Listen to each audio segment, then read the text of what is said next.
AI और models बायस हो सकते हैं क्या? बायस का क्या मतलब है? बायस का मतलब एआई वाला बायस नहीं, एआई में जो बायस और वेरिएंस होते हैं, मैं उसकी बात नहीं कर रहा हूँ। मैं बोल रहा हूँ कि ह्यूमन लाइफ में एक जब एलएम्स को या एआई को आप यूज़ कर रहे हो, तो वो बायस्ड हो सकते हैं toward particular culture, particular country और particular any aspect of the human life. They can be biased based on the data on which it is trained. कहने को तो एयरलाइंस दुनिया भर का ज्ञान अपने पास रखता है, but sometimes the literature on which it is trained can be skewed.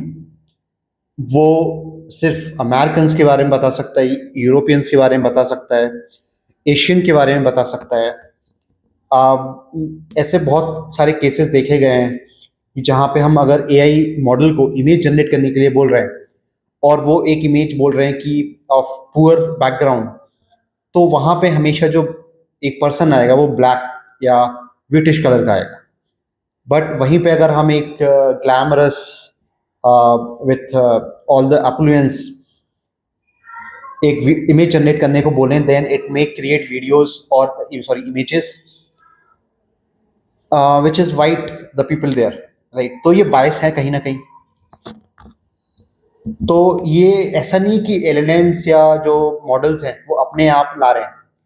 It is because on the data on which it is trained. तो बायस हो सकता है क्योंकि दुनिया में जो लिटरेचर लिखा हुआ है वो ऐसा नहीं है कि वो अनबायस्ड है.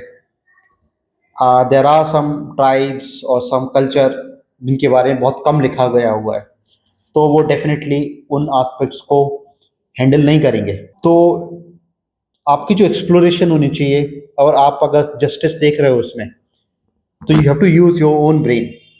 वो हेल्यूसिनेशन भी हो सकते हैं एआई में, तो you need to be aware. और बायस को कम करने के लिए आप उसको कॉन्टेक्स्ट दीजिए. Better the context, it will give unbiased answers. Sometimes bias is not always bad. If you are writing, let's say, something toward a particular community, तो आपको उनके कल्चर, उनकी प्रैक्टिसेस के बारे में पता होना चाहिए. Then only you can write a good essay, for example a blog. That's why you need to give enough context uh, for the model so that it can understand, and it can be biased based on your terms, what you want, rather than unknowingly.